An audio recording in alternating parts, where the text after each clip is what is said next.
Mon père m'a suspendu jusqu'à ce que je m'excuse auprès de ma sœur. J'ai juste dit, d'accord. Le lendemain matin, elle arborait un sourire narquois jusqu'à ce qu'elle voie mon bureau vide et ma lettre de démission. L'avocat de l'entreprise a déboulé, pâle, dis-moi que tu ne l'as pas posté, le sourire de mon père s'est éteint sur le coup. Les lumières de la salle de conférence étaient impitoyables, aplatissant chaque visage pour en faire quelque chose de tranchant. Mon père a parlé en premier, la voix assez stable pour faire mal, tu es suspendu jusqu'à ce que tu t'excuses auprès de ta sœur. Un stylo s'est arrêté en plein mouvement. Ma sœur a incliné la tête, faisant semblant d'être offensée, mais le petit sourire narquois qu'elle essayait de cacher disait tout. Je me tenais devant ma présentation figée, mon pouce appuyant sur la télécommande jusqu'au déclic. Personne n'a parlé. Personne n'est intervenu. Personne n'a même changé de rythme respiratoire. Je n'ai pas discuté. Je n'ai pas bronché. J'ai juste dit, d'accord. Si mon père avait su ce que ce mot allait déclencher, il serait peut-être resté silencieux. J'ai grandi dans une maison où le silence était censé signifier l'harmonie. Il m'a fallu des années pour comprendre qu'il signifiait, en réalité, la hiérarchie. Ma sœur a appris cela très tôt. Elle a pleuré une fois lors d'un désaccord sur un projet scolaire, et mon père est intervenu avant même que le professeur ne puisse finir d'expliquer la situation. Elle est repartie avec de nouvelles fournitures et une petite tape sur la tête.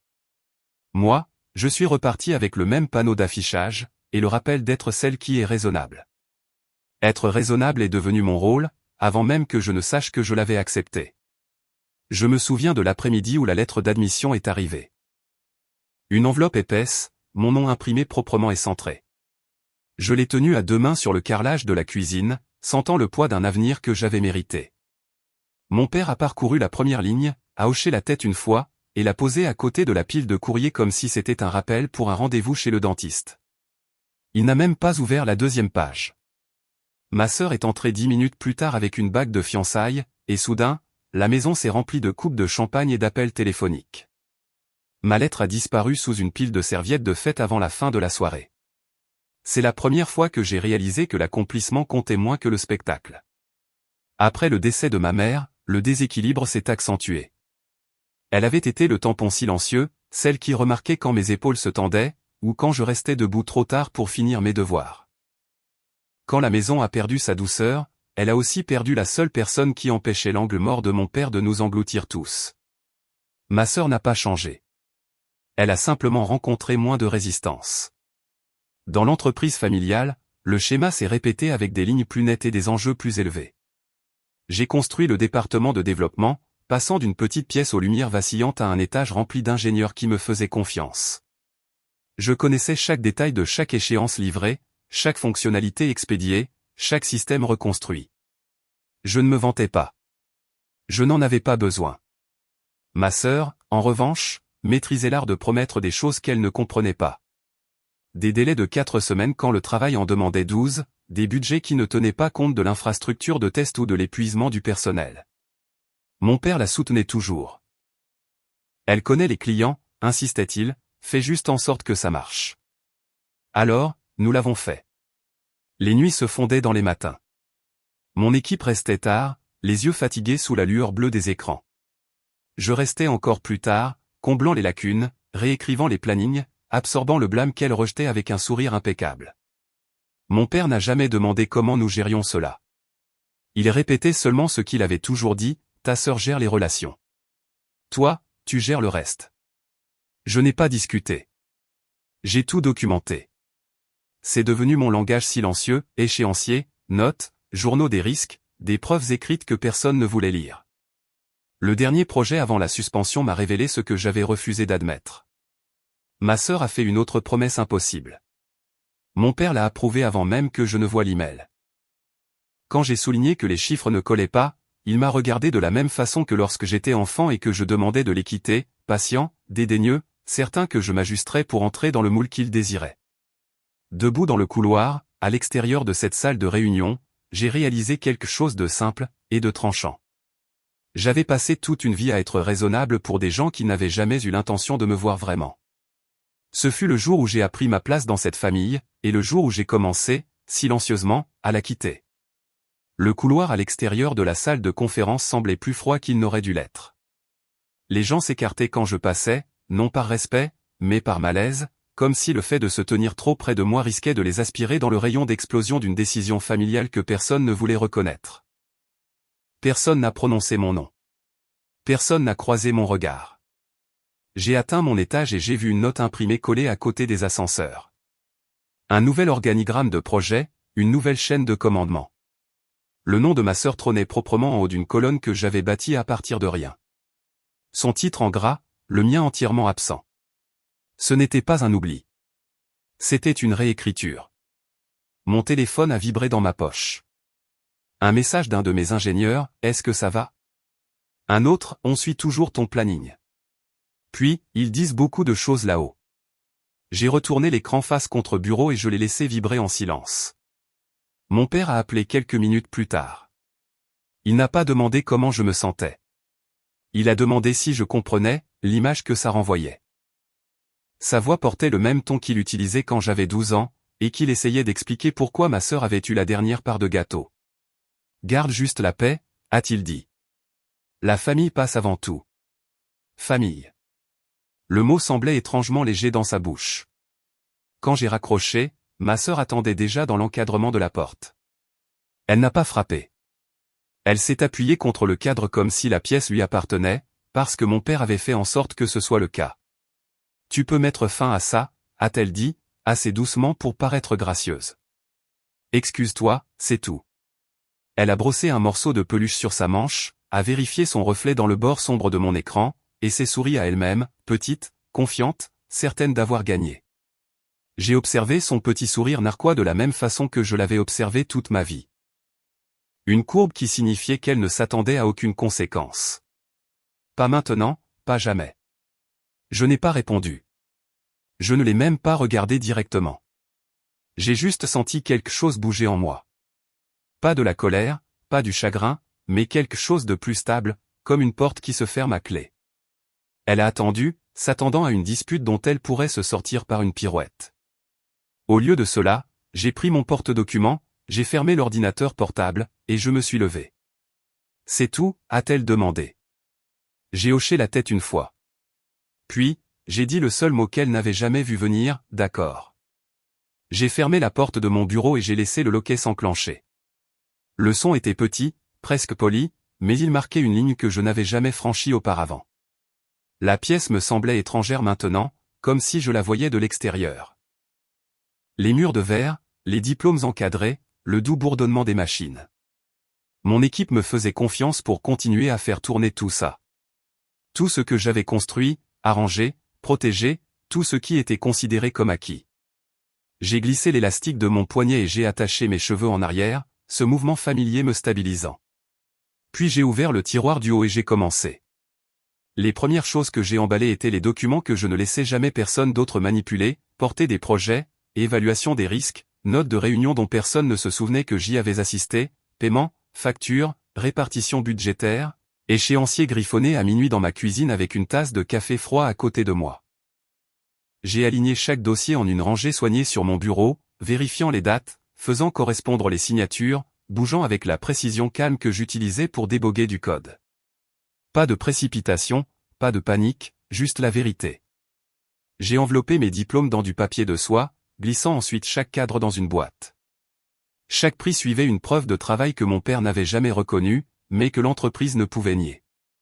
Les murs devenaient vides, plus froids, comme s'ils se préparaient pour la prochaine personne qui se tiendrait ici en prétendant savoir ce que ce travail exigeait. Mon ordinateur portable a sonné.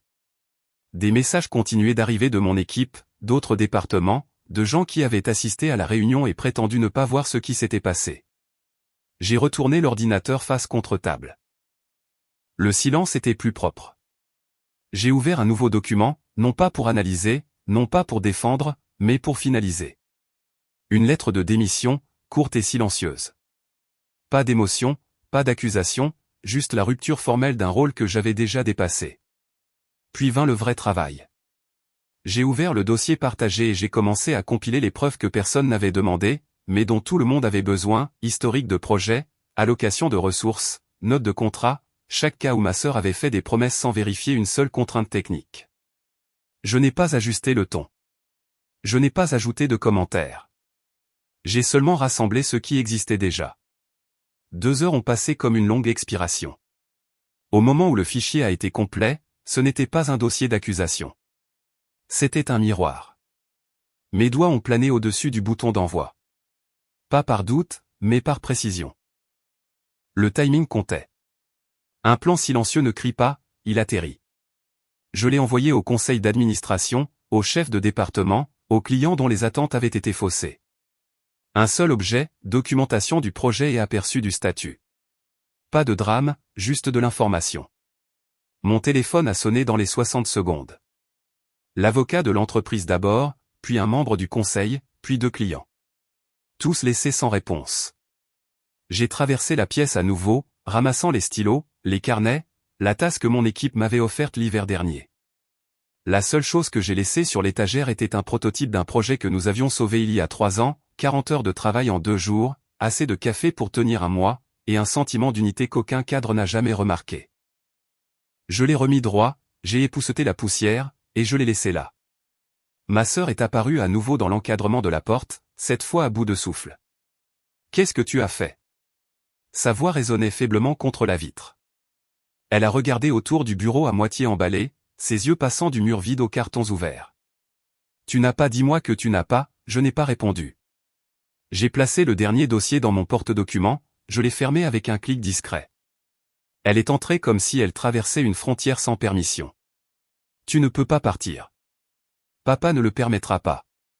Tu fais une erreur. » J'ai glissé mon ordinateur portable dans sa housse. « Non, ai-je dit, j'en corrige une. » Sa bouche s'est ouverte, prête à argumenter, à jouer la comédie, à tordre le récit pour en faire quelque chose où elle restait l'héroïne. Mais elle s'est arrêtée quand elle a vu mon bureau complètement vidé. L'espace qui contenait autrefois mon travail, mes heures, ma présence, était maintenant vide. Pendant un moment, elle est restée silencieuse. Je suis passé devant elle sans attendre de permission. Le couloir à l'extérieur sentait légèrement l'encre de photocopieur et le café brûlé, cette même odeur qui m'avait suivi pendant des années. Chaque pas semblait délibéré, ancré, plus propre que n'importe quelle victoire. Le temps d'atteindre l'ascenseur, j'avais déjà pris rendez-vous avec mon avocat. Un message d'un recruteur clignotait sur mon écran de verrouillage, une opportunité que j'avais autrefois déclinée par loyauté. Je l'ai ouvert, j'ai répondu, j'ai accepté. Mon père a appelé à nouveau. Sa voix remplissait la messagerie vocale d'urgence. Il faut qu'on parle. Ne fais rien d'irréfléchi. Mais le plan était déjà exécuté, et rien là-dedans n'était irréfléchi. Je suis rentré chez moi juste au moment où la lumière du soir glissait à travers mon salon. La maison était calme, chaude, à moi. J'ai posé le porte-documents sur la table à manger, je l'ai ouvert, et j'ai arrangé les documents en pile nette. L'ordre était apaisant, la vérité indéniable. Une pile pour les contrats, une pour les paiements, une pour les échéanciers, une pour les emails, et un dernier dossier qui contenait la lettre de démission attendant une signature. J'ai pris une lente inspiration, j'ai pressé le stylo sur la page, et j'ai signé mon nom d'une main ferme. J'ai tout rassemblé dans le porte-documents, je l'ai fermé doucement, et j'ai passé mes doigts le long du bord en cuir, un rituel scellant quelque chose d'irréversible. Dans le silence qui a suivi, rien ne semblait chaotique. Rien ne semblait faux. Il n'y avait que de la clarté. Pour la première fois depuis des années, je ne me préparais pas à réparer quoi que ce soit. Je me préparais à partir. Cette fois, je ne réparerai pas ce qu'ils avaient cassé. Je suis arrivé au bureau juste avant 9 heures.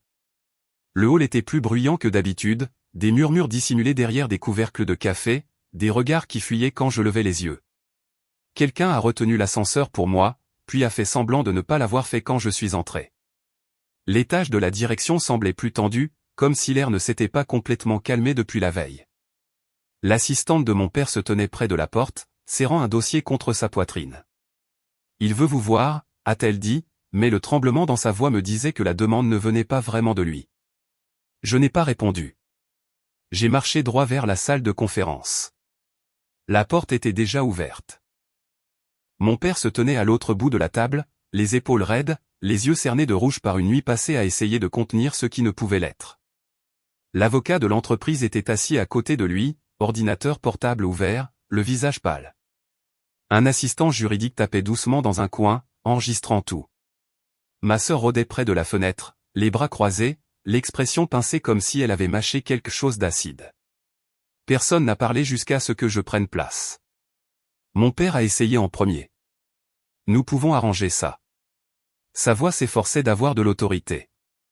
Soyons rationnels. J'ai posé le porte-document sur la table. Le bruit sourd a tranché l'air de la pièce. Je suis ici pour finaliser ma démission. L'avocat a pris une inspiration brutale. Ma sœur a cligné des yeux, la première fissure dans sa confiance. La mâchoire de mon père s'est serrée. Tu n'as pas besoin de faire ça. J'ai ouvert le porte-document, j'ai soulevé la lettre de démission, et je l'ai posée doucement sur la table, comme on pose une carte dans un jeu qui est déjà terminé. Une suspension sans cause documentée déclenche les clauses de départ, ai-je dit. L'article 12 couvre l'acquisition immédiate des droits. L'avocat avait déjà lu mon contrat. Il a hoché la tête une fois, confirmant la chose. Mon père a cligné des yeux lentement, comme s'il traitait la réalisation qu'il avait approuvé chaque clause lui-même il y a 4 ans. Ma sœur s'est avancée. C'est ridicule. Tu donnes à tous à des proportions démesurées. Tout ce que tu avais à faire, c'était excuser. J'ai fait glisser un deuxième dossier sur la table. La documentation de la nuit dernière.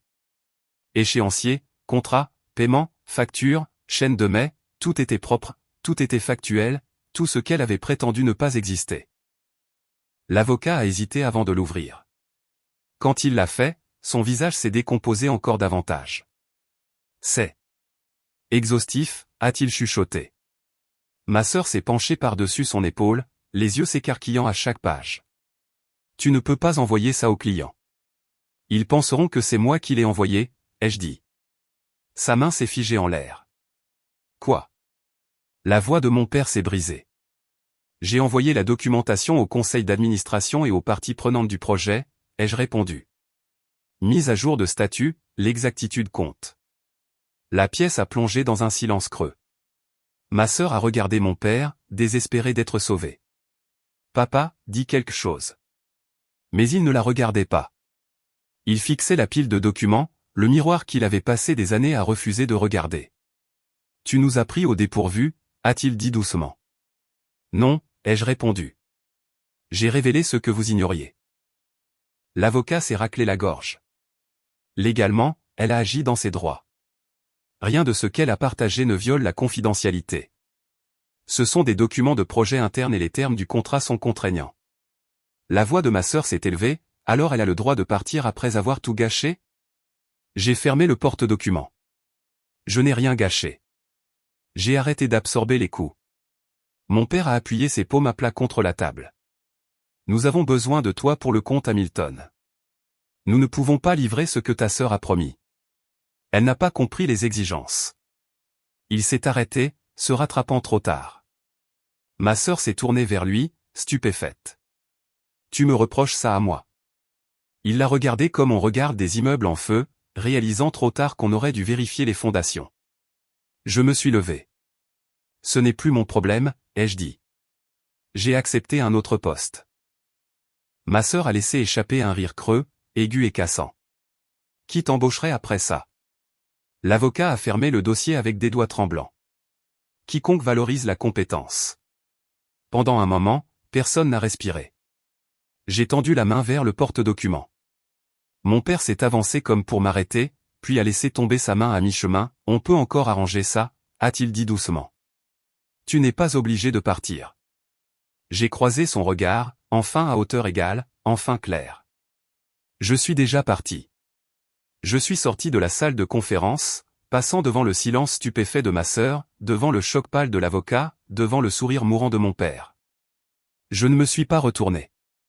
Les portes de l'ascenseur se sont refermées avec un bourdonnement étouffé. Et juste comme ça, tout le système que j'avais autrefois essayé de maintenir ensemble a commencé à s'effondrer sans que je lève le petit doigt. J'ai quitté le bâtiment sans vérifier si quelqu'un regardait.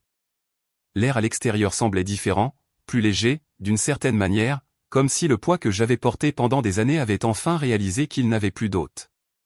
Le bruit de la ville se fondait dans un bourdonnement. Mes pas résonnaient de manière stable sur le trottoir. À la maison, la lumière traversant les fenêtres du salon était chaude, adoucissant les bords de tout ce qu'elle touchait. J'ai posé mon porte-document sur la table à manger, non pas avec finalité, mais avec un sentiment tranquille d'achèvement. L'espace semblait intouché par le chaos des 2 derniers jours. Un endroit qui ne m'avait rien pris, un endroit qui n'exigeait aucune preuve. J'ai nourri Cooper, mon chien, et il a trottiné sur le parquet, ses griffes tapant légèrement, une chose ordinaire, ancrée dans le sol. J'ai versé un verre d'eau, je l'ai tenu à 2 mains comme je tenais mon café le matin au bureau. Ce geste m'a surprise, une habitude transportée d'une vie à laquelle je ne devais plus rien. Cette nuit-là, je n'ai pas vérifié mes emails. Je n'ai pas repassé les conversations dans ma tête. Je n'ai pas anticipé les retombées. Le calme n'était pas lourd, pour une fois. Il était propre. Le matin, je me suis habillé sans me presser, choisissant des vêtements qui n'avaient pas besoin de communiquer l'autorité à qui que ce soit. Sur le trajet vers mon rendez-vous avec la nouvelle entreprise, l'horizon semblait presque inconnu, comme un endroit que je voyais pour la première fois plutôt qu'un lieu dont je m'échappais. Leur bureau était lumineux, ouvert, rempli du son facile de gens qui ne marchaient pas sur des œufs autour de l'attention. Quand le responsable du recrutement m'a présenté à l'équipe, personne n'a évalué ma présence par rapport au statut de quelqu'un d'autre. Ils m'ont juste serré la main et ont souri. Plus tard, debout près d'un mur de fenêtres donnant sur la ville, j'ai pensé à la lettre d'admission enterrée sous les serviettes de la fête de fiançailles, aux nuits tardives passées à réparer des délais impossibles, aux innombrables moments où j'étais restée silencieuse parce que le silence était attendu. Et puis j'ai pensé au bureau vide, à la lettre de démission, aux porte-documents posés sur la table sans drame, chaque acte simple, précis, mien. Partir n'était pas une perte. C'était une ouverture, une brèche que j'avais créée avec rien de plus que des faits, de la retenue, et la volonté d'arrêter de sauver des gens qui confondaient ma compétence avec une obligation. Pour la première fois depuis des années, le calme ne ressemblait pas à un effacement. Il ressemblait à la liberté. Finalement, j'ai appris quelque chose de simple. Le silence n'est pas une capitulation. C'est une porte. Un endroit où vous choisissez ce qui entre, et ce qui n'entrera plus jamais. M'éloigner ne m'a pas brisé. Cela m'a rendu à moi-même.